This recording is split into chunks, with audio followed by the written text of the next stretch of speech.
Hey, everybody, welcome to the Sci-Fi Sisters podcast, where we give you our point of view.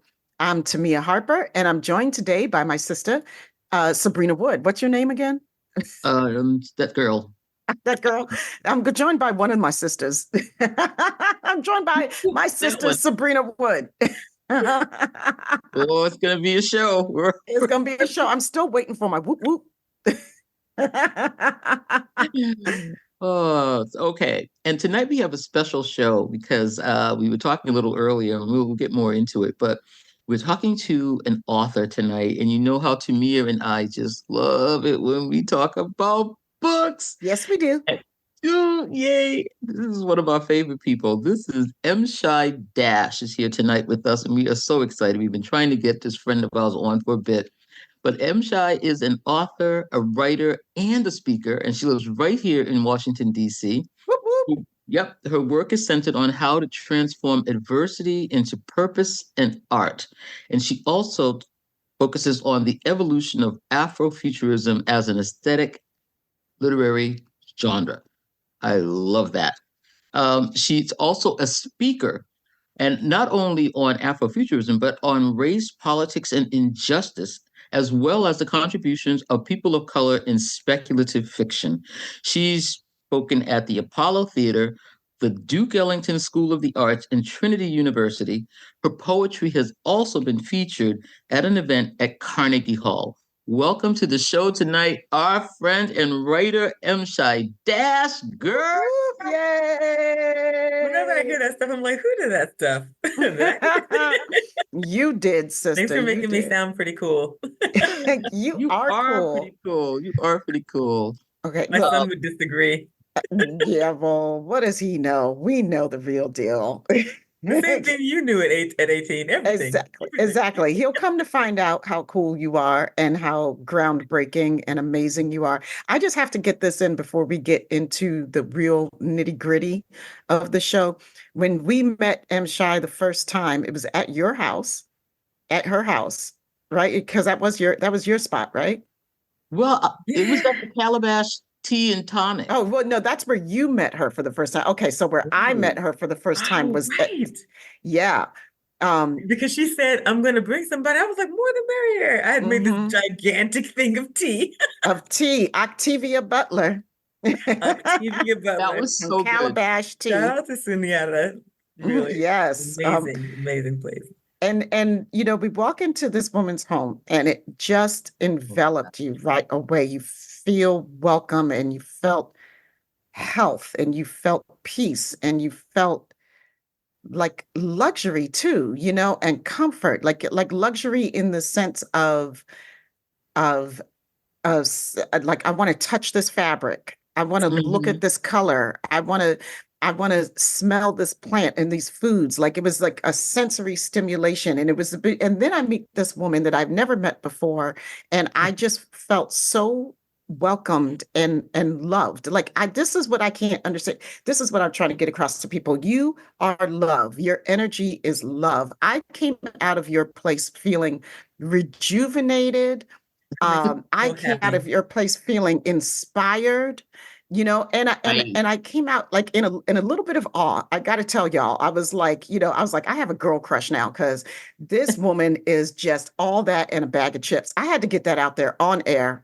Bam, you're amazing. We were talking about it earlier. It was just like one of those days where I'm kind of confused now because I remember meeting you at the writers group that we had with Sister Sci-Fi. Right. Sister Sci-Fi came out from Oakland. And she was doing the event at Calabash Tea and Tonic, and I went to it. And you were so awesome. And it was you, and it was what was so cool about that event? It was just like a handful of people that cycled in and out throughout the event, so it never felt crowded, and I really got to talk to you. And I just remember being so excited when I was like, "What? A Trekkie doing what? Doing what podcast?" And then we knew a lot of the same people, right? And I always love that because I'm just like, how did I miss you in my circle? But then just like that, I think the next day you were all in my house drinking tea. We were at the house. We were at the house drinking Octavia Butler tea, having a good time. Octavia Butler. I'm very grateful that you said that I made you feel loved when you come in my space because my mom raised me as a host. She was, I don't know, I'm one of 6 kids. And my mom was like, when she would have events, she's like, I'm not doing all this stuff. So she would just enlist us to do all the Right. things. And I think it just really, I mean, back then it was annoying when we were little, but as we got older, it really endeared us to like when people come in, you serve them and you make sure everything smells nice and looks nice and they can rest and they're comfortable and they have tea, of course. So Mm-hmm. that makes me feel good that you felt welcome. Oh yeah. Oh, it was all there. It was all like it was natural and it was easy and yeah, it was just wonderful. And then of course we had like this, it was 4 sisters doing amazing things. And we Mhm. had this amazing conversation. And I mean, like that was just a rare moment and a beautiful moment and one that I'm grateful for. I love to see people's ideas come full circle and go and come to fruition. So it really was just special for me too, because I think that's when Isis had just mentioned that she wanted to do this book vending machine venture. And so to Yes. see it come full circle and to see how excited people are about it, and taking pictures with it and just, going and patronizing the vending machine. I'm very, very excited and happy for her, and I hope it expands and is just like a blessed venture for her. Me So, too. Yeah. And in case you guys missed it, we're talking about sister sci-fi. That people often get us confused, sci-fi sisters and sister sci-fi, but we are kindred spirits and we love each other and we wholeheartedly support her and we try to put her on blast and yeah. and support her as much as we can because she's When y'all are amazing. both in the room together, it's just like the Spider-Man meme. You just pointing at them. No, So all you book club people, if you're going to buy an Afrofuturistic book, go there first. Please. SisterSci-Fi.com. Hmm. Sister with an H on the end. Sister Sci. So, okay. So what we're here for tonight, though, is to talk more about your works. And you have uh Quirky Black Sci-Fi Tales Volume 1, which is in my hand, which is autographed. Ooh, she autographed it for me. And coming out now, which is what we're going to talk about, is Quirky Black Sci-Fi Tales Volume 2. Yay! Yay! Oh, woo. Oh, you know what? I struggled with which angle to approach this interview with, right? Like, how do I want to present this work? And I think the way that I would like to present it is the most transparent way. And what I mean by that is that this was the book that would not book. And what I mean is Mm. like I got it together. I'm like, no problem. I didn't roll up my sleeves. I did it once, I'll do it again. And then life was the life that indeed lifed. So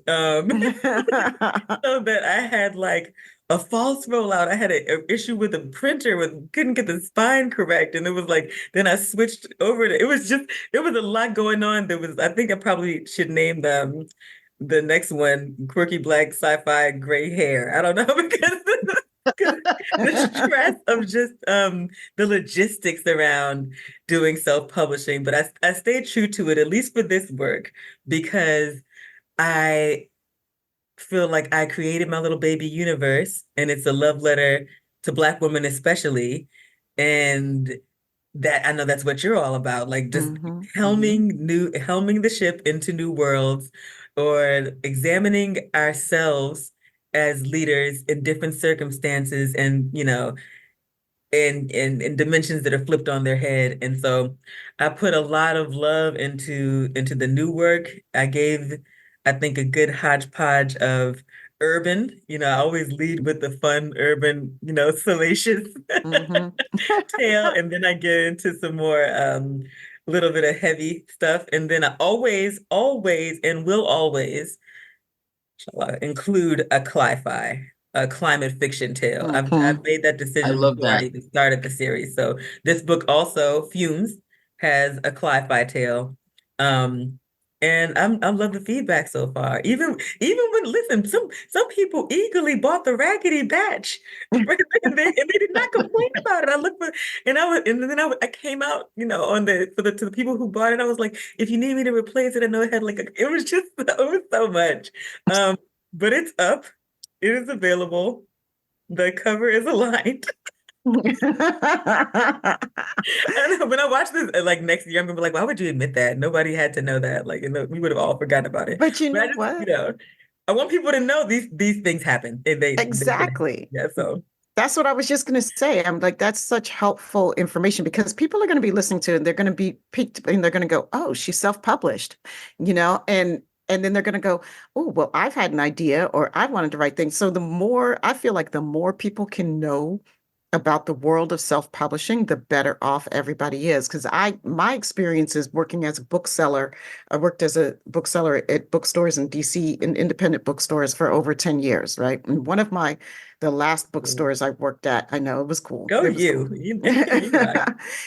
One of the last bookstores I worked at was called Reprint Bookshop, which was one of the oldest bookstores in DC, but it was also like the first bookstore in DC to sell James Baldwin and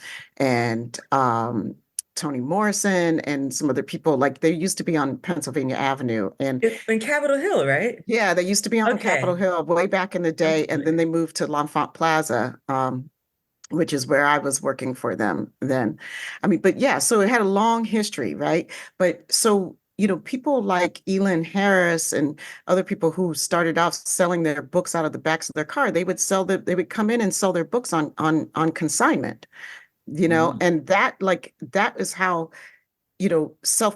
I knew about self-publishing. There was all these people that would come in and they became super famous, but we knew them before when they were literally like they were like these are my troubles with trying to figure out the cover, and they come in Yeah. and like they come in rolling a cart full of books and be like, how many can you take and will you take them? And we'd have signings for them, and that's when I learned about how hard it is to self-publish a book.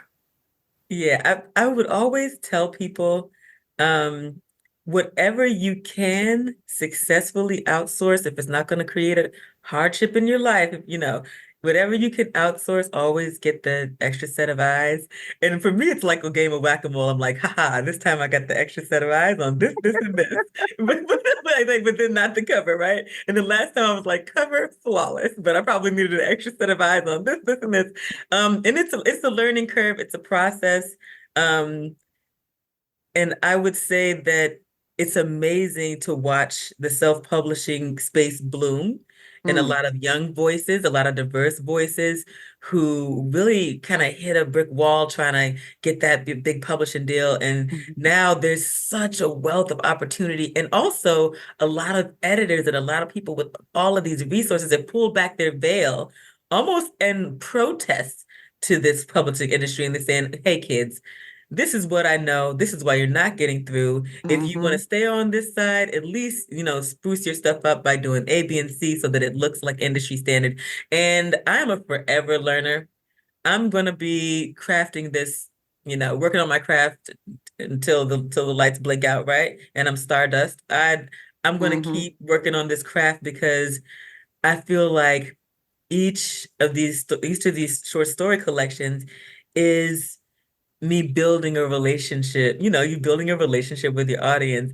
And Yes. I want them to be like, wow, she's getting better and better and better. And I'm also reminded that I always go back to Stephen King because his story is so funny. Like for people who don't know it, but like when you think about the Bachman books, the fact that he had like gone through so much rejection, he didn't even want to write under his name. Mhm. And yeah, so he had the Bachman books, and I thought those stories were really good. But so many people whom I love to read, got rejected to a point that would crush many a soul. And Yeah. so many people who are afraid to launch themselves because they feel like it's a second or third career, or afraid to launch themselves because they feel like, oh, I'm starting too late and there's too much new stuff out there. I don't know I'm gonna grasp it all. I feel like just like go for it. So Mm. I'm gonna keep going for it, and I hope people keep enjoying the stories. There you go, speaking to my soul again. I love it. Yeah. I think that's one of the things I caught in the introduction to the first book, the first volume, where you said that these stories had been sitting in a folder, and Mm, you thanked someone for making you take them out and give them to the world. Thank you, that person.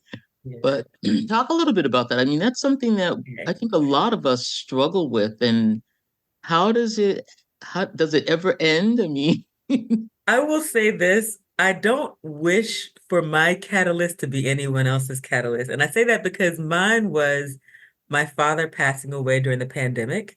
Mhm. Unfortunately, he had cancer and it spread to his bones. It got very painful. And our merciful Lord took him out, surrounded by family and warm in his bed. But when he still could speak towards the end, the conversation that he chose to have with me, when he could have said anything, all of these gazillion things, right? And it was very painful for him to speak. And what he chose to tell me was that you think you have all this time. Mm. I'm telling you, you don't have all this time. If you have something you want to put out to the world, put it out. Put your stuff out, baby girl. And I was just like, and I went home. I think my hands were shaking, and I was just like, open folder, and I just looked at everything, and I'm like, what do I have? And when I first looked at it, I'm like, well, this is a pile of hodgepodge mess.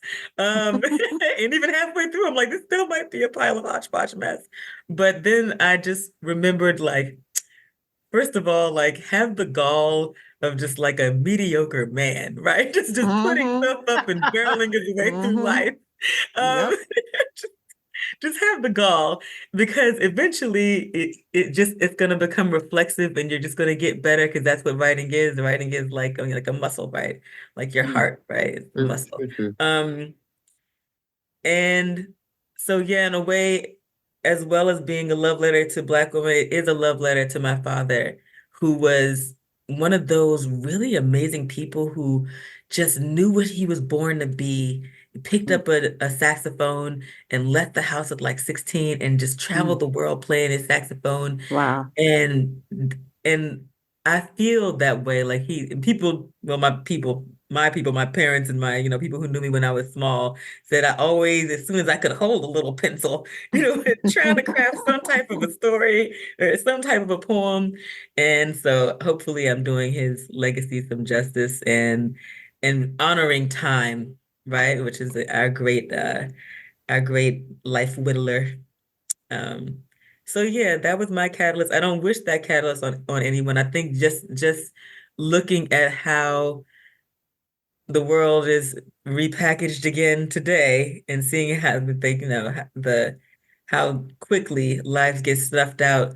This is an amazing moment in time to write something that is indicting, of the world, to write something that is challenging um of our systems, right? This is a beautiful time to put out that work. We're at a cocktail. We're in a Molotov cocktail, Hmm. unfortunately. We're in a big old mixing bowl of grief and anger and resilience. And that's a perfect, recipe for sci-fi. Mhm. And I Wow. always say that women and people of color, we're especially positioned to write sci-fi, much to the contrary of all the Mhm. hegemonic voices who say that, oh, what can you ever do? You still haven't even reconciled your past. No, I would argue that people who've had these terrible pasts and had to deal with subjugation and colonial oppression, we're better positioned to write sci-fi because if anyone's going to imagine a world better than what it is, it's going to be the people who are most suffering under the Hmm. current Mhm. conditions, right? Exactly. So that's where I'm at with the world as it is. I'm trying to write some protest sci-fi if that's gonna be a thing. Oh, But it's a thing. yeah, I believe. We're making it a thing. It's a thing. Oh yeah. Shout out to reading Parable of the Sower in I was 2024. just going there. I Run was gonna one more time, right? It always comes back to Parable of the Sower. I want that message to reach everyone who hasn't had the aha moment. And they're like, oh, wait, is it? Oh, Hmm. I had some people asking me like last week or week before last, like, should I read it? I mean, people are talking about it and I don't know, is it as good? I said, just read the book. I said, read the book and you're forever going to be changed. Hmm. Trust Yeah. me on that. Yeah, I think that it's so beautiful because of the autonomy that the character claims. It's like it's that's the message. Like that's the crux of it. So Lauren um Olamina, what a name, right? right? What a name. Oh, Olamide just sound like somebody who could cook thank in a good way, in the best way. You know, cooking up yams, religion, all of that. Olamide just sounds like such a warm name she chose for such a hmm. dire circumstance. Olamina just like rolls off the It tongue. rolls. Such a Yes, it's yeah. round and it's got curves and Yeah, I hmm. like it. I like a round name. Hmm. Yeah, I like how you said she was she's so autonomous. Like I think that's one of the most attractive characteristics about. I think that's one of the things that keeps It me drew coming back me. to her. Yeah. Yeah. Yeah. And it's also a reminder that some people just they carry power with them, you know, and Yeah. they just affect people around them, even people that you would never, you know, expect. And I love Hmm. that she wrote the characters around her to be those people you would never expect to listen to some youth that they found coming up the road. But Right. yeah, it's always gonna be one of my faves. You've got Always gonna some be one of my amazing faves. characters too in your stories. Like that's one of the things that grabs me about your writing so quickly and easily. Like I you, try to make them as problematic as possible. they're, they're problematic and they're real, you know? They're real. They're relatable. And I love the Me and names my you picked for them too. I mean, I'm going in volume one, and I loved, Emma, Dinah, the really girly name, Dial, Cherish. That was my favorite name, Cherish. I just said, oh You yeah, oh, know what? I knew a Cherish, and she was just such a lovely. She was pretty lovely, lovely girl. And I was like, I like that name. I just like it. Hmm. I don't hear it a lot. I hear it more as a West African name than I Mm. do as an African American name. I really enjoy the name Cherish. Sweet. I think the one that the African Americans we always choose Faith, right? Faith. Like Yeah. Faith, Hmm. Faith and Cherish. But yeah, when I wrote the braided one, I mhm. tried to write myself in two different characters at two different stages, and I feel like a lot of girls are both Emma and Sharice. Like they in one lifetime, you can be either or, you can be alternating. You can be this sort of like I have my things together and I have my morals or well actually you know what I'm jumping ahead because you could be who Sharice becomes, right? Hmm. With enough and I don't like to necessarily vilify or extol either. It's just this set of circumstances can produce this type of person, and this set of circumstances can produce this type of person. And what binds them together is that they definitely regret any choice that towards the end that adversely affects their children. It's just like their core, you know, you do something that kind of wrecks your kid, you're like, oh my God, what have I done? Hmm. So that's one of the things I loved about Broken Earth trilogy. When I was Hmm. Oh Yes. my talking to gosh, yes. Isis about, yeah, there's just motherhood as a thread through all her stories. I'm a huge Jemison fan. Everyone Me knows too. that. Oh yeah, we are too. The Hmm. world building. Oh my God. Alone, right? The world building is so complete. So It's staggering. It is it's simple things, and I keep going back to it because it's the simplicity of things like dead civ.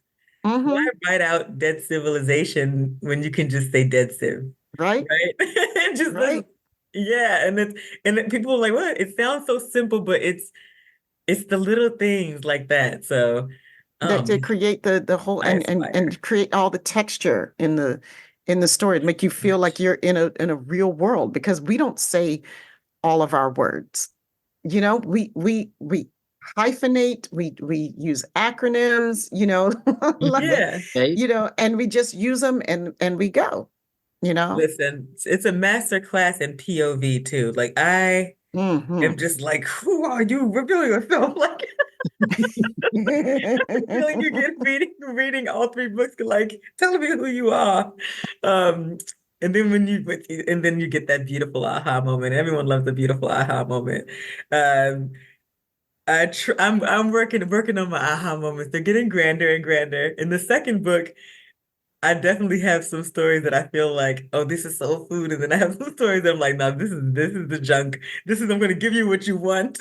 Exactly the thing that you want to happen to this character is going to happen to this character. And sometimes you need that. You need it to be like satisfying. Satisfying, yes. Please, you brought me this far. Please top it off. Yes. Oh my gosh. Go ahead, Subrina. So exactly. I would like to know, I read that the second volume is being made into a comic series.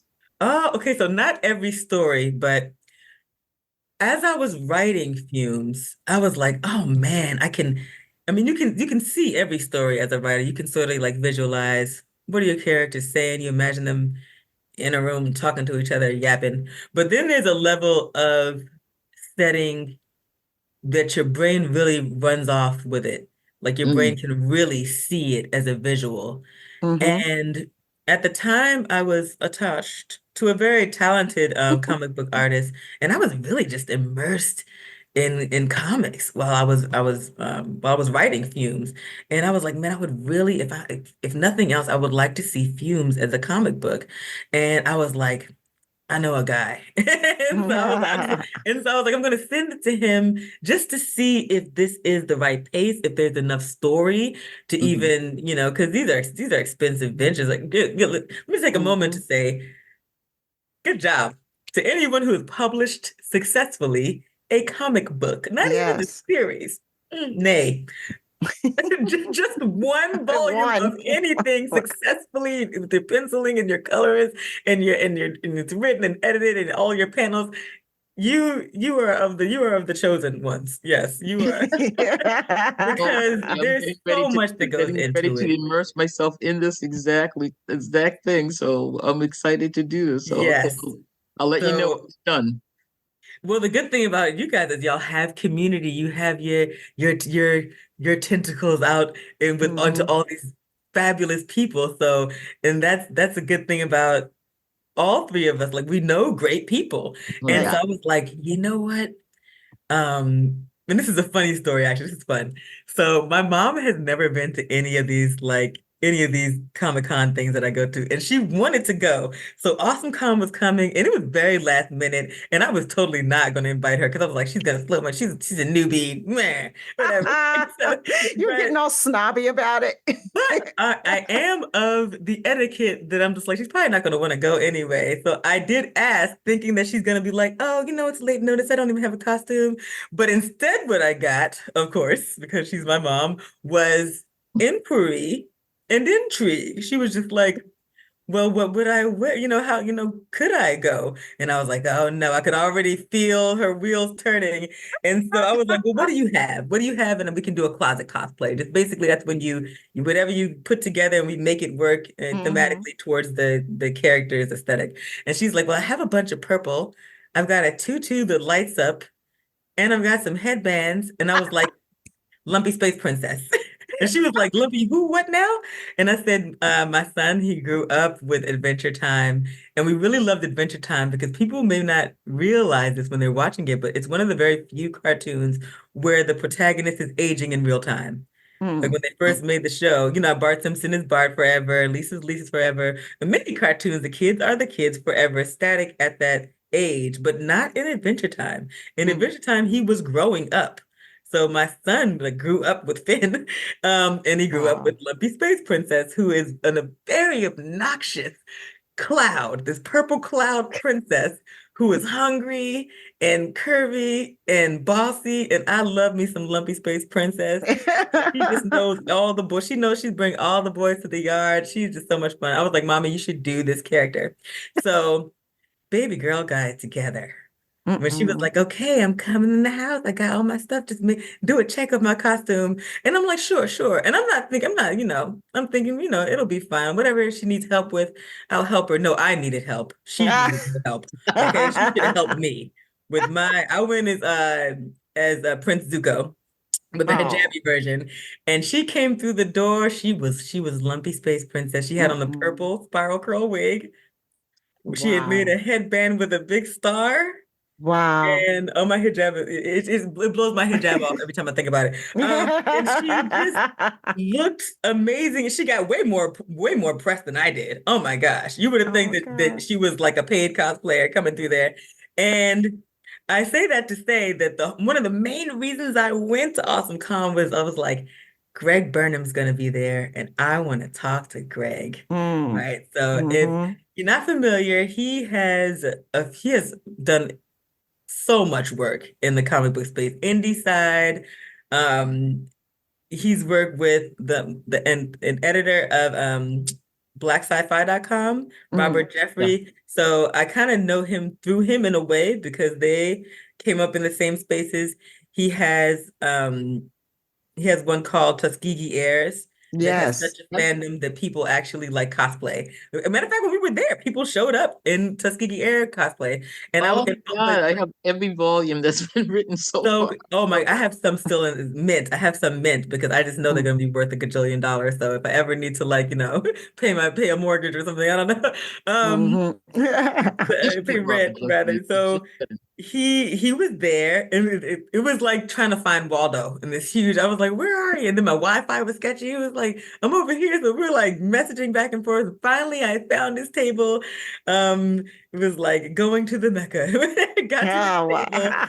And he was just so personable. And I was like, hey, I came here because I wanted to talk to you in person about something.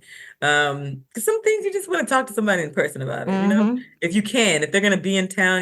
So I was like, I've got this story. I'm not sure. Could I send it to you? And that's all it was. And mind you, I didn't know what kind of yes he gave me because there's the yes that's a face value yes, and then there's a yes as in aw. Right? Uh-huh. after Bless your after the heart. 1,700 million things that I have to do that are paid and important to me, I might get to it. There's that kind of yes. And luckily for me, it was a face value yes. And he read it and he liked it. And we are hammering it out. We are That's in the oh, pages wow. stage. And I am so grateful. And mind you, we're in baby stages. He might even be annoyed that I'm even announcing. But yeah, we're adapting and I'm excited about it. I'm trying to see this thing through. I have allotted what I need to allot to do what we need to do. And yeah, hopefully we'll see Fumes. You will see Oh, Eula That's so and crazy because I just met Citra. Robert Jeffries and he's I helping love it. our comic book as well. So Robert, if you're listening, and I we know know you you are. are, how you doing? Robert is a gem. I will sing his praises on a mountaintop. Robert is such a thoughtful creator and such a very just one of those people who just like a highly like moral person who's got a good work ethic. Like I Mhm. can't really say, enough good things about him. Working Mm. with him and working with our go between Tiara. But Tiara's more listen, me trying to act like she's like in any way is like my PR person. No, that's my friend. Like that's my friend. She know me. She's known me forever. She knows all my little mood swings. She was like, "Oh, you're hungry. I'll just email you later. Eat Snickers or something. Or I don't know what's going on with you." Also a beautiful, driven person who has a workout right now, Zone 11 and other dope tales. Mm. And yeah, so like I said, that just brings it back to all three of us. We know some great people and the people overlap. That's what I was telling Sabrina That's earlier. so I was crazy. like, we've got some people in common. So I'm excited. It's a very new chapter for me. And no matter how it goes, no matter how the experience goes, I am just interested in the comic book space. I'm Hmm. interested in it because I took a screencraft like a just a screenwriting class, right? I took this little boot camp, and it really is a different brain Hmm. because when you're looking at just at words, it's okay, you need to make sure that you're emoting because they can't see what the characters are doing. And then when you're doing any visual medium, you chop all these words and chop all this dialogue, Yeah. and the character just needs to make this expression, or they just need to be in setting, looking in a direction, and then that just eliminates 1,700 words of, and so that's a different brain for me. That's it. So even if this is just like, even just a learning experience, I think it's a valuable one, learning how to write so concisely for a visual medium. Yeah. And I think it's useful, in case I want to have something adapted into film or short, or, you just never know. It's a good way to tune my brain, I guess. Yeah, absolutely. It's very Brain different. needs tuning. Whew, I mean, Subrina, you know that, right? Yeah, I'm sitting here struggling right now because I started a story, and it is a book. It started out as a book outline, but then I went to film school, and just now I'm seeing it differently. And it's funny because I was deciding to write it, should I finish it as the book or should I write it as the screenplay? And I started writing it as the book and realized that my brain just works the other way. It just really does. So I was, you know what? I'm a screenwiter. I'm going to do it this way and see, somebody brain else. is always determined, just I guess just work against it. I've decided that now. Okay. Sit down and write this book, this story, this comic book now. Okay, I guess it's a comic book now. Just like Hey, it's whatever it want to make it. I think that Black women getting into the comic book area too. So we've got Yvette Badaki is coming out with a comic book now, and from Strange New Worlds and from American Gods, she's coming out with a comic book that I can't wait. Well, a graphic novel, and I am just so excited for this. Love for American Gods. It's huge love. Yeah, absolutely, so good. Great writing. The book itself is amazing, and the TV show is amazing too. Yeah. So much with that TV show. We could have a whole nother so much. show. I know that's a whole nother show. See if we can get her back on there. We can talk about it. Oh, look, I think that's a good thing. So I know we might have we might have our other person coming. Yay. Oh, yeah. But I just wanted to clarify that really quickly, that when Subrina said, yeah, we're working on our comic book too, folks, she is not talking about the Sci-Fi Sisters working on a comic book. It's another entity doing a comic book. So, do not write us and be like, Sci-Fi Sisters, when are you coming out with your comic book? It is not happening. I'm going to do it anyway as a troll to force you guys to come out of that. Is not. I'm going to get an anonymous account. I'm like, when is the sci-fi one coming out though? Let's stop right now. Stop. Hey, I'm so glad I popped on because this is crazy. Don't worry, you're taking it out of context. Don't sweat. Okay, thank you. Thank you. Hi, Mashai. Yay. I gotta give it, since we're talking about women in comics, I gotta give a shout out to Dr. Shamika Mitchell, she is just a champion of women in comics. Yes. She has Salam Fandom Space at all of the comic cons and meetups, and just a really dope human. So I just love about her. She's actually having one in New York City. I believe next week. New York Comic-Con? Oh, for women in comics. They're having a salon. The collective. Yeah, I think so. Great and they people. Invited us, but my nephew graduates that day, so it's graduation season. Everybody's graduations and weddings. Yeah. It's here in New York City, so I didn't know if you guys wanted to come for like one night for that. So I'm in Texas. Yeah. We were having a deep conversation about MTI's new book that one of the stories is going comic book route. And so we were talking about comic book. I was talking about the comic book of the other organization that I'm involved in, which I'm not going to name it yet because we're still negotiating. But, can you give us a little, how much can you give us? I can't give you anything yet. Okay. That's fair. It's gonna be a comic book series. The Sci-Fi Sisters may be on a wall panel of the comic book.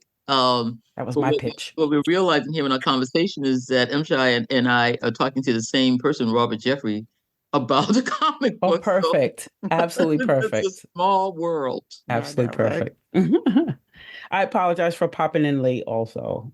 Oh, you're all good, sister girl. We know how life is. We're happy you're here. That's all. You see, I popped on. Otherwise, I asked, I said, should I even bother? I was like, you know what? I'm coming on anyway. Yes, you should, because everybody out there wants to hear you Glad to have too. you. Okay. You Okay. know, Okay. come on, Sabrina. I know you got some more questions on your list because you had a whole bunch of them. Well, yeah, we talked about a little bit about, what did you call it? It was like, this is the first time I've ever really heard this word. I'm just going to admit it. Cli-fiction? Cli-fi, climate. Sci-fi. Sci-fi. Yeah. Cli-fi? Mhm. It's Okay, like that was a sci-fi. new word for me, but That's I'm a whole I love genre that. now. Mhm. That's a whole genre all on its own now. Oh yeah, and I noticed it. Now I have the volume 2, but I have not started that yet. But volume 1 I did read, and I love the fact that almost every one of the stories you had some sort of rain, water, way. Some. I was like, what is with the thunderstorms and the Yeah, going? I don't know. I'm obsessed with it. There's always some water. It's lots of water, and then there's another water tale in volume 2 called Pool Pass, I which love it though. The yeah, water Pool Pass. pure. It made my mom laugh because my mom is like, just put her in water and give her some fins. She is a fish. She is Mm. a swimmer, and the rec center that is in Pool Pass is loosely based on this rec center that she goes to. So I know she Um, thinks she just probably gives her a hoot every time she reads it. That's cute. Yep, my life leaks in. My life leaks in. It's supposed to, right? Yeah. That's what makes it real. That's how people connect. When they hear, I know with us, when they hear little antidotes. I mean, that's why we got into sci-fi, I think, because, you know, the representation, the little things, the human stories that they put in sci-fi always kind of resonate with us in some kind of way.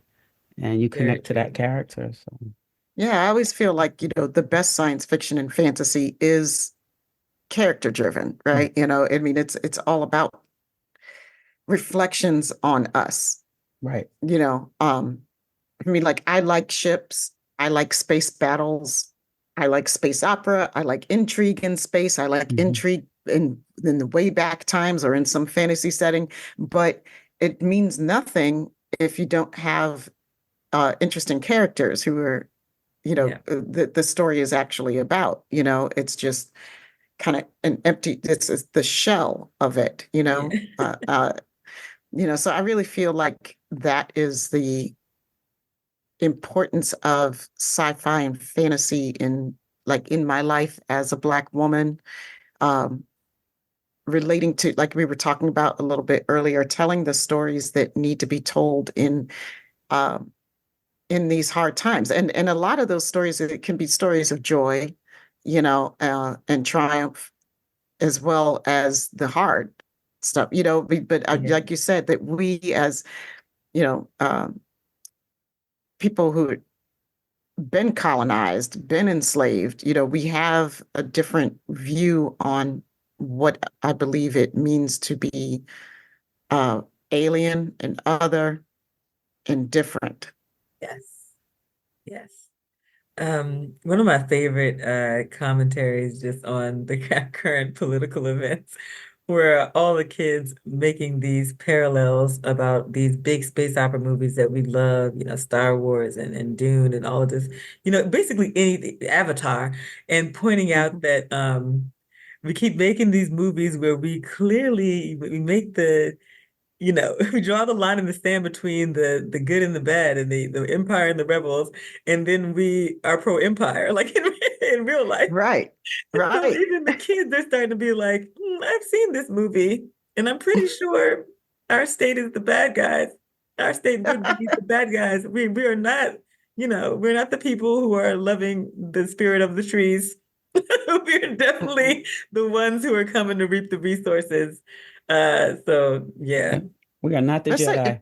that's an interesting point though, because I feel like that is a generational thing. Like I don't know that we were viewing it like that back in the late Yeah. 70s. We weren't when like say like take Star Wars for instance when it first came out. I mean, granted, I was a kid, so I wasn't viewing anything like that. I mean, I really wasn't. I was like, it was just like pew pew, yay. Oh, furry things. Okay. All right. It's most American movies right there. Pew Right, pew, yay. pew pew, yay, and furry things. That's the movie. But the older audiences, like I don't even know that. I don't think that the consciousness of the country at that time would see ourselves as the empire. Some people might have, but I feel like it was far fewer than it is now. I think that like each successive generation, more and more of the wool, we have less wool covering our eyes, right?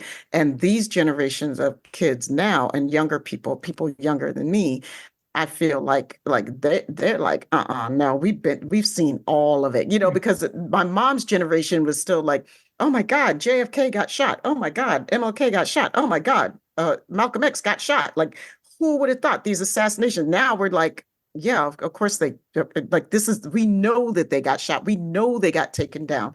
That they're used to this stuff. They see things differently. I think the kids, so first of all, my mom's government would have been the most opaque government, right? The government she grew up with. So half of the trust was there because you couldn't, there Right. was a brick wall and the public was walled out from all these Yep. injustices. And then as these big scandalous, cases started to hit the mainstream media, you had like Gen Xers being like, hey, maybe the government isn't so hot. And then the millennials was like, we still have hope. We can still buy a house. Right. So that's me. Like, literally, we can still buy a house, right? And so now even that's pretty much dissipated. So I Yeah. think that the interesting space that the kids are in now is just like, well, we don't have free healthcare. We can't afford to buy a house. What are we supposed to be saving ourselves for? Like, Right. people are like, oh my Yeah. God, these kids are risking their futures. The kids are like, what futures? You're What burning the future? earth. The oceans are Right. going to be on fire or full of plastic. We can't buy a house. They're like, the kids are they're enraged and rightfully so. And on top of that, they have full transparency. And I'll give you an example. When I was hearing conflicting stories around, I know that I'm trying to be safe here, the events of the last several months, I would watch the news and I'm like, okay. And then I could simply go in my Snapchat and I could just go in the map and blow it up to this specific place that was on the news and boop. And I could see on the ground people what was actually happening. Exactly. So kids are able to do that. So it's like the way that the news was able to really control people, and I'm not taking anything away from the power of the media today because it is so powerful to really drill Right. people all day from all sides. But the kids are now like, actually, let's do peer-to-peer. Let's do research. Let's disseminate peer-to-peer. And the government is like, wait, no, don't do that. Like, like, and the kids We are need like, to get rid of "Actually, TikTok. okay, we're gonna do Yeah, there peer-to-peer." you go. Yeah, and as they're doing this peer-to-peer, they're like, they're like, oh my God, but the wool is being pulled, way earlier than my wool was pulled, Yes. right? Yeah. So it's pulled with their knees are still good and they still have energy and they're, and they're ready to burn down with their good knees and they're Yep. galvanized. The kids are galvanized. There's And nothing like good knees. That's right. I do my little yoga, and I always joke that I have one like Megan Thee Stallion knee and one Morgan Freeman knee. Like one and they balance each other out. I have one has an old basketball injury. That's my hips. Got one good one and one bad one. She did not bring out Megan Thee Stallion and Morgan did. Freeman In the same body. in the same sentence. Yeah, why not? Why not? Because you need a dichotomy. You need balance. I love it. I love it. And that's our anime queen right there. So she's the best. I love her. But the kids are all right. They're mad about the things. I feel like they are they are entitled to be mad about. I agree. Absolutely. I Their future totally air agree. quality, Yep. their future security, to purchase real estate or buy, their future, period. Their So, future, Right, period. their yeah. future. Yeah. And they're, like you said, they're doing it so much earlier because I didn't wake up to my truth and my power until I was in college. Right. That's when I Right. finally figured out how powerful I was and how much truth I could find out. When I grew up, all the truth I had was in encyclopedias. I mean, that's Right. basically it. But then once I got to college and found out what was going on in South Africa, that's what blew my mind and was like, wait a minute, what is happening? My country is doing what? What are we doing here? But I know my children, like you said, Snapchat, they know where to go. They've been doing this since what, 2017, maybe Yeah. more. And I hate that for them. Like I do too. I Yeah. remember my mom took me to my first rally when I was maybe 15 or 16, and it was a Free Mumia rally. Oh, And yeah. I remember, yeah. yeah, and I remember like maybe even like 8 or 10 years ago, and I had just been Mhm. marching and marching and marching. And one day I think we were just in the kitchen, and I was like, I'm marching for the same things you march for. Essentially, if you really break it down, I'm kind of like I'm doing the thing. And my mother Mhm. just quietly said, yeah, Yep. yeah. And these kids are, I mean, the people are putting side by sides up of the encampment versus the Vietnam, just Mhm. anti-war protests are cyclical because Yep. our, Yep. government is engaged in war cyclically Cyclic. over and Yeah. over again. But I don't want to drag Yeah. down the edge. I said I told myself you're not going to do this, M. Shine. No, No, no, no, no, You no. know? look, because you're on our show and this is where, The we conversation talk real goes, yeah. talk. But I was Yeah. just having a conversation with a young lady the other day, and she's just like, I guess she's 20 something. She's very young, and she was like, well, would you call yourself uh, you know, bitter? And I was like, no, I was like, I'm not pessimistic. I just Mm-mm. don't like, I was like, but I just don't see the point of marching anymore. I was like, I have marched. Yeah. I have marched and I have marched and I have marched. Mhm. And I don't see marches doing a damn thing unless Mhm. it's like a gazillion people marching, unless we're having a day of absence or many days Yeah. of There absence has to be some action marching. involved. And I was like, I was like, but I don't not see the point of it either. I was like, we have to continue to engage in this sort of activity. I was like, but I just believe that there's a lot of other things that have to go on at the Mhm. same time Yeah. in order to make an impact. The world is not like it used to be when marching alone could Mhm. change some stuff, Right. We're you know? talking mobilization versus organization. I Mhm. went to, I wish I could remember who gave this talk.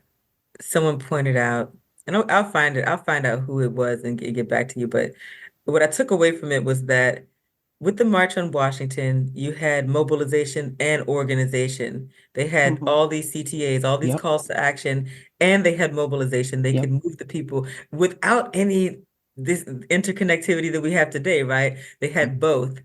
Today, it's kind of it's a double-edged sword, social media, right? Because you have a Mhm. huge swath of people who are doing vanity activism, right? They just Yes. want to show up and they just want to wear a cool kafaya. They want to dance to traditional Palestinian music. And it's where all their friends are. It's what's Mhm. happening, right? Yep. It's in vogue. This cause is in vogue. Um, and that but even those people are able to mobilize, but people who are able to organize, that takes grit, and it takes Yes. a lot of focus, and it Mhm. takes people who are not prone to distraction and who will stay with it when the cause is not sexy Right. anymore. And Yes. our attention spans to do this, and I'm saying I mean millennials on down is greatly affected by the fact that, first of all, well, to our credit, there is so much injustice. We're Mm. trying to keep up with it. You're Right. trying to keep, Black men and boys and Black people in general safe at home, and we're, in battle with that. And then you're like, oh, we're also watching women get essayed in mining villages in the Congo. Oh, we're trying to keep up with how heartbreaking that is. And then we're watching people pull their toddlers out of the bubble, and we're trying to keep up with that. So to our credit, there's a lot of, balls in the air, but also it's like we gotta keep with the CTAs because that's what our predecessors had. They Yes. had, okay, yeah, you're going to show up on this march so that we have a visual. Like they see the bodies, they see the support, they know what this means for the polls if they don't, if they don't side with us. So that is sometimes the visual is important for that. Like all of these people, you count the heads. These are people who are adamantly on the ground saying they're not going to vote for you. So even just get that snapshot of the number, but then you also need, okay, what do the people do when they go home? Does it matter that they showed up? And that's what makes, you and me tired of marching, because like when you get home and you're following all these people who are actively, literally, I think I'm a tinfoil hat right now, behind closed door, I think paid to distract you, right? I think they're having meetings, like secret meetings, like let's shift the narrative, right? Yes. So you're following those people to like get away from that distraction and do your CTAs, the divestment, keep with the boycott. You don't need a chicken nugget, you need a revolution, right? So like you don't need a $6 coffee, and you don't even know where your coffee comes stop there. from. You don't even know where your coffee comes. Like I have learned so much from the youth. I did not know that Mocha is a port city in Yemen. Mocha is a port city in Yemen. When I think of the word mocha, when I think of the word mocha, I think of trendy yoga moms having a latte or something, right? And that is what happens when we don't keep our eye on the ball. Stuff gets so washed out of our head. And so that's why, the kids need the mobilization with the good knees, and they need the organization with their good brains before they forget why they came up the stairs. Yeah. So they have those things. Do you know when you Google mocha, like all these other things come up? The first thing that comes up is a coffee, and then a color, like as in some suede damn shoes. Yep. And then all these places that are in your area named mocha, like all these different coffee places, nearby events. I'm still looking for the port city in Yemen. I'm scrolling and I'm scrolling. You have to actually type it out. I'm scrolling and you will not find it. Wow. You have to literally probably type Mocha port city in Yemen. But that's just sort of like an anecdote or like it's just basically like a small little nugget that shows if someone controls the narrative long enough that they will literally wipe.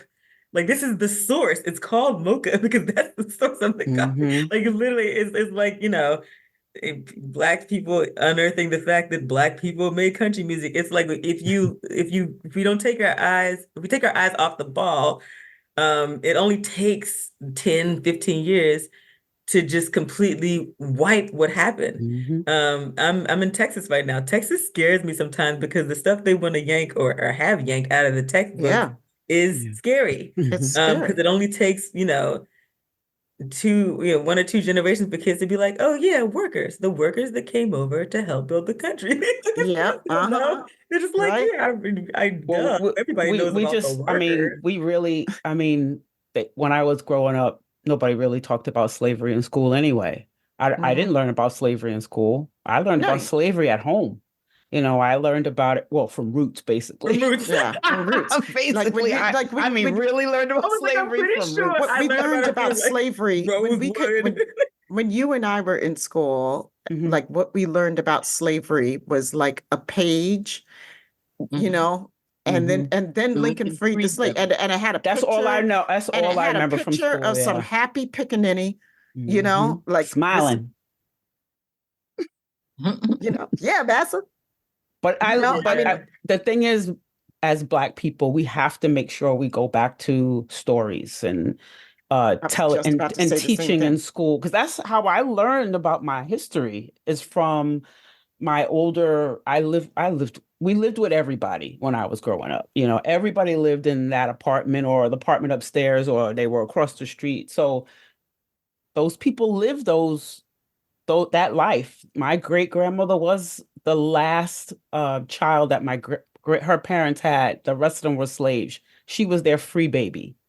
So that she was only a year after slavery she was born. After emancipation, she was born. So slavery was not far away in our family. When I tell people that and they're looking at me, I'm like, slavery was not that far ago. It's far away right now. It ain't that far away. Privatized prison system.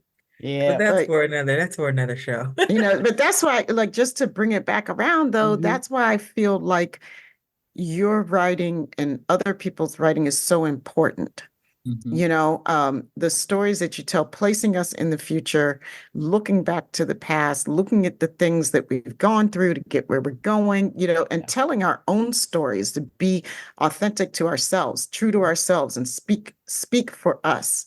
I feel like that's vitally, vitally important. And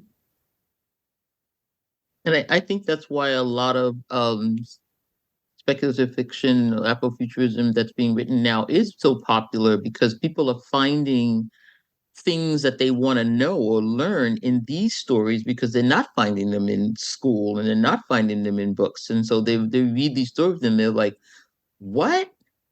And then we'll go back, like this one nugget or this one thing or one word that's being said, and you sort of go off on a tangent because you do have Google and you can find it out now.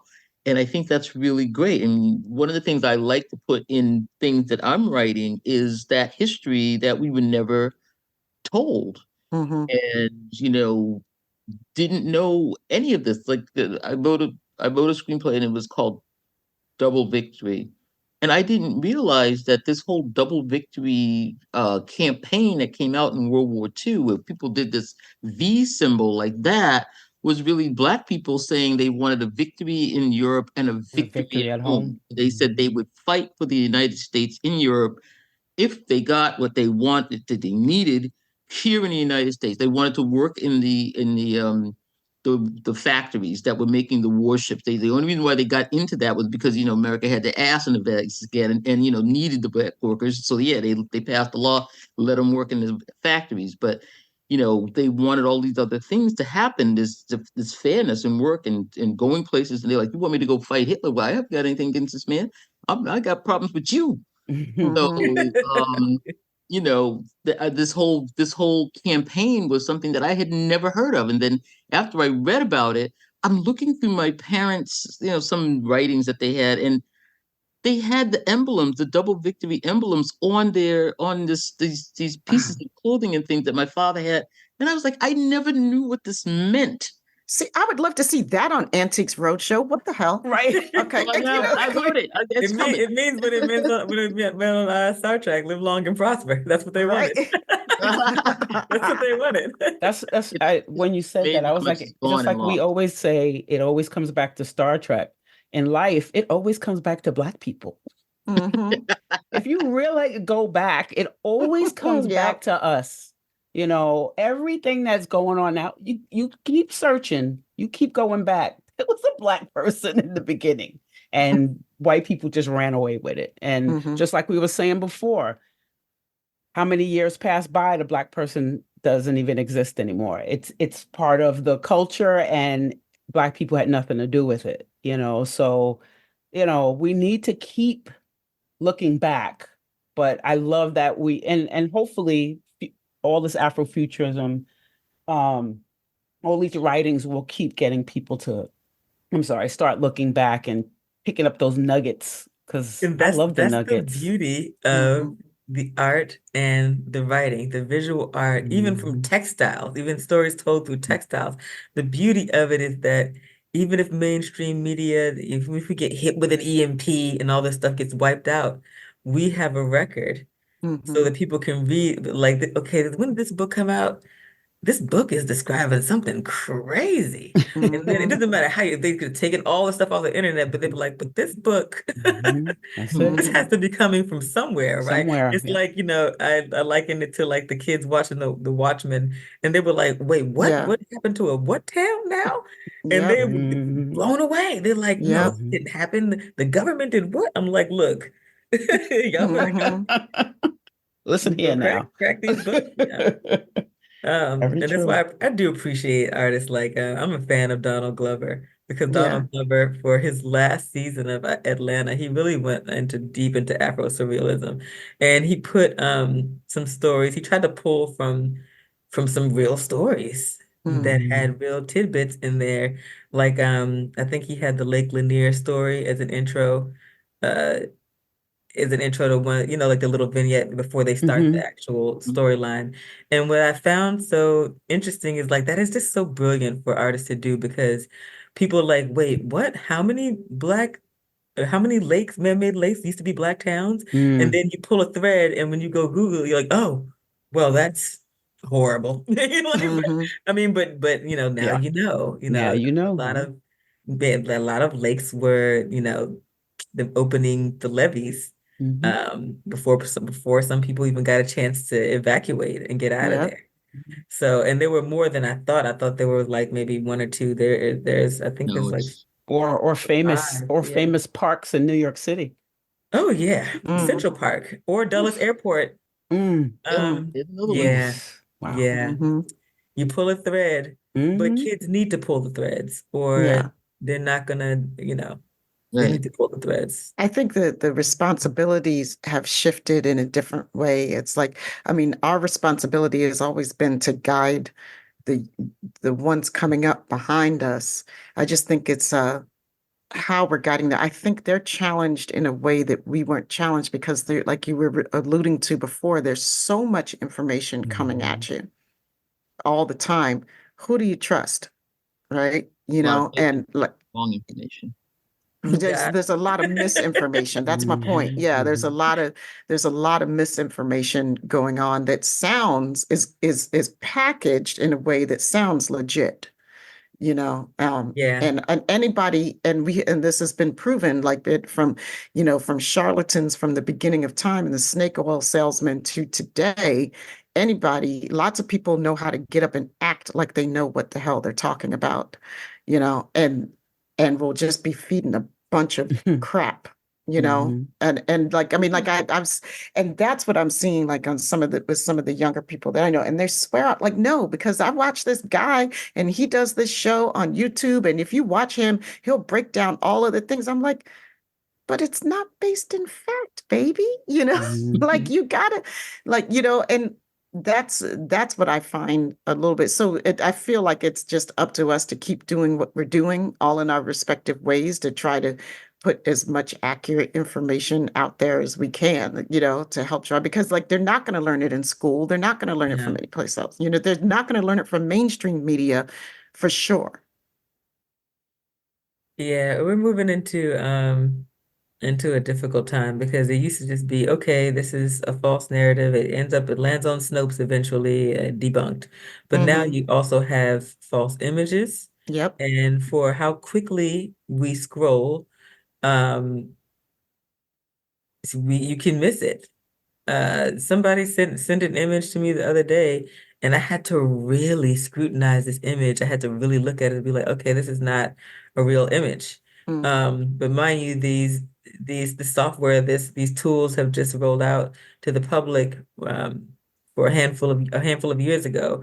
So within a decade, they are gonna look Yep. indiscernible. Yep. Right. And so now we're going to have false narratives with imagery to back it up, which used Hmm. to be our bread and butter for saying Right. whether That it used to be our happened or not, go-to, the right? proof, right? So now it's just like, and it's the implications for freedom fighters and oppressed people, for somebody to be able to just place you in a setting or place you in an act that you didn't commit, or I mean, it's dire. So yeah, the babies have their work cut out for. We all do. We We all all do. do. The way we challenge that is to, keep writing, making art, and sharing info and sharing, it's writing things that are insightful in the best way, insightful, Yes. like really, not like with an S, but like with a CIT, like really, really actually like, I want you to be a little angry after Mm, you read it. Like be a little angry and then wonder about it, think about it, and then ask yourself, what can you do even within your daily routine to change it? hmm Um, and that's how we beat back the evil. It just ebbs and it flows. We old knees get tired and new knees come to the forefront and hmm it ebbs and it flows. So that's why I I'm gonna love keep that. writing. I'm gonna have in volume 3, I'm gonna have someone kick some evil butt. I'm gonna have somebody kick some evil butt. It's gonna be fun. So, so if I don't get my justice in the real world, I'm gonna have my justice in my fiction. I'm gonna let someone, because the next one is there was the braided one, the twisted one, and the dreaded one. And before y'all get on me about like, oh no, they're locks. No, this is not that. These are literally cables coming out of this person's head, and it's so terrifying. Mm. We're calling her the dreaded one. Dreaded Oh, one. Yeah, Okay. and that's oh, the final. That's the end of oh, the story. The braided one was the first, the twisted one, and then the last one is the dreaded one. I Oh, can't wait. I can't wait to read that. I mean, like I have fallen in love with your writing. Really, I fell in love with you as a human being and the way that when I first met you and What you just think? yeah, I mean, it's so true, because you just I'm a sucker for a person who can use words in a way that's brand new to me, and it's just like the most wonderful You're brand balm new to my on my editor too. soul. You're like, are you sure what you meant to say? Like, Oh yeah, my I know In what I goodness. this meant to order? say. Yeah, I meant that. I Red say what pen, I red mean, and I pen. mean what I say. So y'all, I'm trying to tell y'all, you got to get this woman's books. And you have a book of poetry, right? Yeah, I do. So the fun fact, and I've been very quiet about this, I'm doing a second edition because I really wanted to fatten it up because I have a second book of poetry coming out, and I was like, oh, it'd be cool to release a new edition of the first one. It's called Woman In Sujud. And Woman In Sujud in Islam, we have prayer and the prayer has stages. Sujud is the lowest, most humble position in the prayers when your forehead is, to the floor, your center of gravity is up, you're in prostration. And there's just so much of myself. Literally, it's like little bits of myself that I gathered all the way back from undergrad, all the way through my marriage to my son's father, and through motherhood, and through divorce, and through um, this period of where I felt like, what's it all for? Like this nihilistic period, like everything is, and love point, everything is in there. And that was my sweet little, intro into the poetry world. And then the next one is rage. I Mm, am angry. I have been writing angry poetry. I have been writing poetry from myself and against myself as a Mhm. comfortable American. I've written some work for this new book that is really me dissecting myself and hoping that, inviting others to dissect themselves. Like, what does our comfort cost really? mm, Mhm. And what little fraction of it can we collectively give up so that Sudan is okay, Congo is okay, so that oppressed people are okay. Um, and and it's just this open-ended, that's the question for this next body of work. And mm, I've been letting it write itself at its own Mhm. pace. I wrote on the plane ride down here. Sometimes I'm really in it, like, oof, I'm mad. Mhm. You're mhm, mad at these, these Yeah. news stories, and you're mad at these, some talking head or some government guy says something so just blah, and you're just like, yeah. So I'm letting it write itself at its own pace, and it'll definitely be a thicker book, than the first, which says a lot. That the first one was more about, love and life, and it was just a slim little volume, and this one is about this mm. is protest poetry, and it's probably going to be big as the Expanse volume. There's a lot going on, so I get it. It is, yeah, it's a lot going on. And I said to someone who had the position of what should we care? We're tired and overworked here, and we have our own problems. And I said, well, care for your own vanity at least. One day your grandkids will somehow find this snapshot of history and ask you, what were you doing? And are you just gonna say scrolling? You don't have anything to show them. You don't have, you didn't send a letter, you didn't send a dime, you didn't share a thought, in support of like, what are you gonna, I can't imagine what my grandkids would think of me. Like if they, could find out this horrible thing and they march in the house from school and they're mad. You know how when you learned about slavery, you get so mad, your little hands fist balled up. If my grandkids barge into the house, into Granny's house, and they found out about what's going on right now, and they asked me where was I and what did I do, I would like to show them a record that I raged against it as hard as I could, and then I would encourage them to do the same. Do the same. Yeah, I just said. You and these yellow nails. I actually love this color. Thank you. I'm vibing with yellow these days. I love this color. Thank you. It makes me feel powerful and invigorated. When the world, like we're just talking about, but there's a lot going on in our world, just like even outside of the little microcosm of our daily like works and the people around us. There's just so much. And then sometimes I feel like I need more brightness, and that's what that's why I've been vibing with yellow. I feel like really hard. Like I've got a lot of yellow earrings right now and yellow bracelets and black rest is resistance. Yes. Black rest and black joy. Yeah. Is resistance. Dude, yes. Do all the yellow. And a yellow candle. Right. You know what I'm saying? And I was just talking the other day, like I was trying again, the yellow cake, the yellow cake, yellow. I feel like I was telling I work with a lot of people who are much younger than me, in my job, like I employ people and they're younger than me. So I'm being challenged every day with that. I'm always in this very different mindset. Like I take for granted the way that I think about the world because I'm used to being around people, my peers of the same age group. Culturally, we are very similar. And these people are not for me, like I don't, it's foreign, literally. So I don't understand what they're saying half the time, and they're laughing at me like, "Oh, you old person." So the yellow nail is so that when you reach to wring their neck, the yellow reminds you to calm down. You look at your yellow nails, you're like, I oughta. But like I was having this, and I was having this conversation with one of the young women, and I was just like, "Look, I'm telling you, I know the world is full of shit.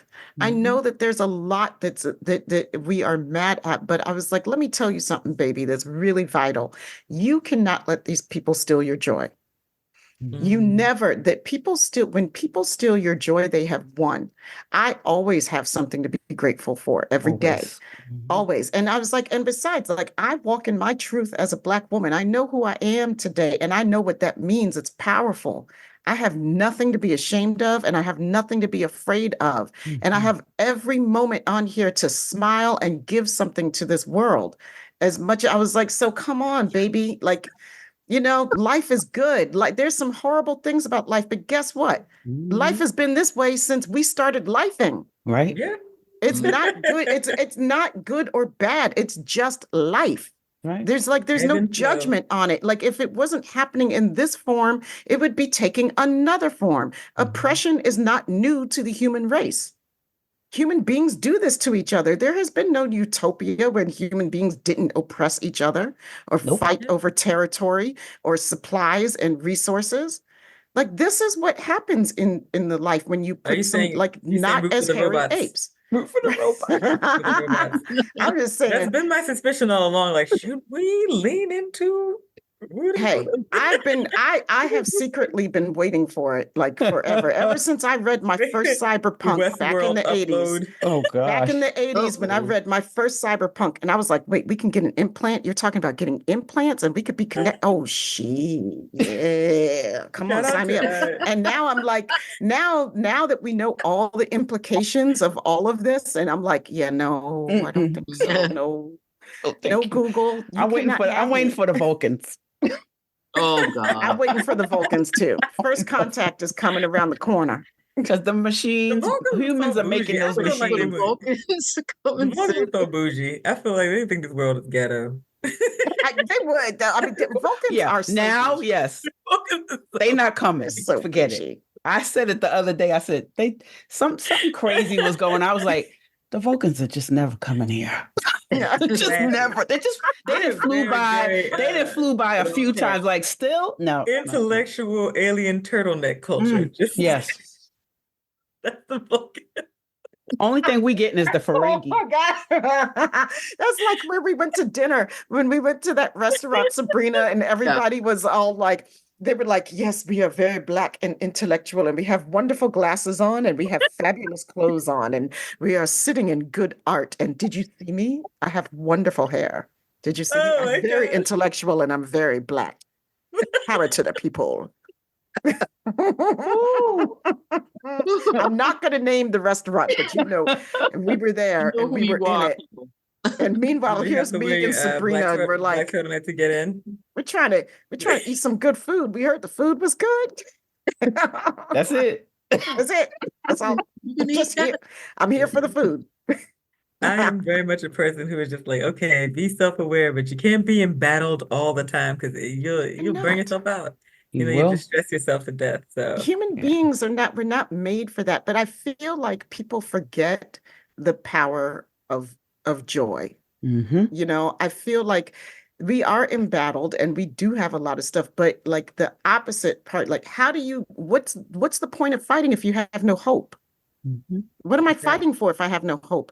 What am I fighting for if I can't celebrate the moments of joy that actually exist in my life, that are going to be there whether I choose to acknowledge them or not? They're there, just like these hard other moments are there. But, like, I feel like there's something like, it's a spiritual thing for me. I feel like if I cannot acknowledge that joy, embrace that joy and that love and that positivity, that I might as well just go ahead and slit my throat.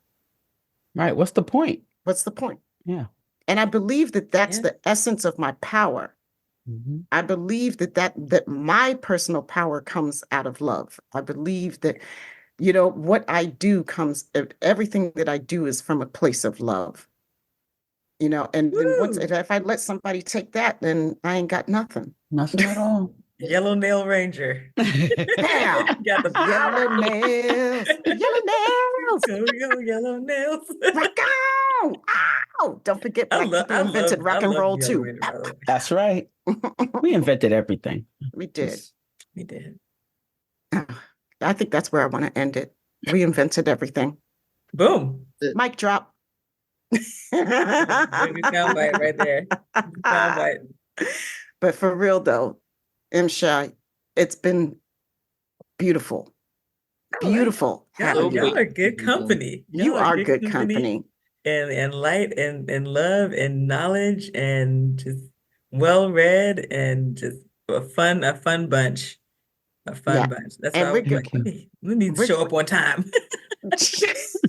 We're gonna work on getting you back for a book club show for sure. I love that. I would.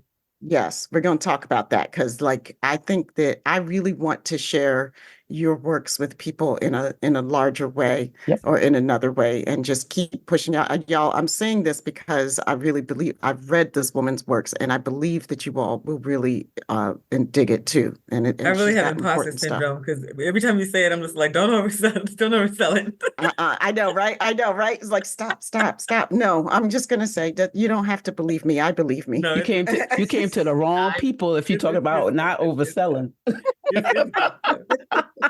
No, Besides, I'd be terrible as an author if I didn't stand on my work. I am proud of the work. I am happy with the feedback I've been getting, and I really hope you guys enjoy it.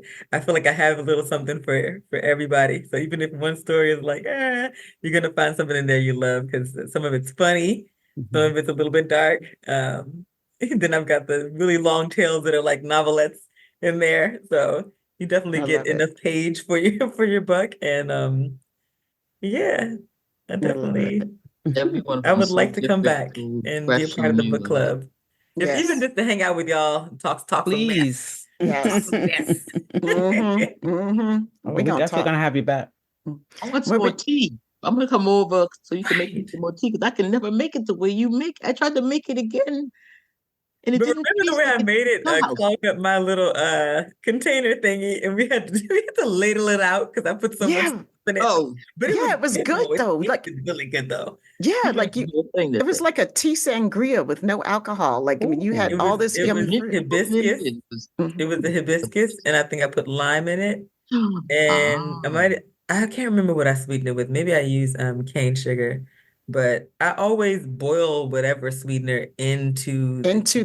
too. I don't okay. pour it in cold because then it's, Mm-mm. it's a mess anyway. So yeah, I'd love to have you guys with some tea. Oh yeah, Serving tea to the people. that's right. We gotta get to Texas for Juneteenth one year. I want to go Oh, on the road and do a Juneteenth show in Texas. ooh, Just putting that out like to there. see that. Okay, Mm. manifest, manifest. Hmm. I love to see you manifest.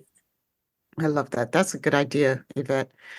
Well, y'all, we have been like, I'm shy, you've been really generous with your time. I mean, Time flies. No, I've had a great time yammering. And y'all I let me know, right? yammer, so I appreciate, appreciate the space to yammer. Well, y'all, Yvette, do you want to tell folks where they can reach out if they have comments on this episode or want to get in touch and et cetera, and say how much they love M. Shy as well? I sure can. You can find us at sci-fisistas.com. That's SYFYSISTAS.com. Join us on the mothership. That's MUTHASHIP. And the Sci-Fi Sisters Book Club, both on Facebook. On Instagram and Threads, sci-fi.sisters. And under the blue skies at Sci-Fi Sisters. For more interviews, the live show, and our infamous Top 10 series, subscribe to our YouTube channel at Sci-Fi Sisters Inc. Become a patron of Sci-Fi Sisters today at patreon.com/Sci-Fi Sisters. The Trek Geeks presenting sponsor is Fansets. Go to fansets.com for pins and memorabilia from all your favorite franchises. Visit fansets.com and use Trek Geeks, all caps, for your exclusive 10% discount. Our friends at Stranger Comics, the best in fantasy comics, invite our listeners to visit strangercomics.com and use SFS to receive an exclusive 10% discount. After listening to this podcast, please rate us and write a review. We may just read it on an upcoming episode. And of course, we'd love to thank the best associate producers in any and all known universes. Yes. That would be Karen Dramera, Stephanie Baker, and Sailor Marge. Thank you guys so much. We love you, and we couldn't do this without you. And I think that's it for us tonight. Thanks for listening, everybody. Peace, love, and hair grease.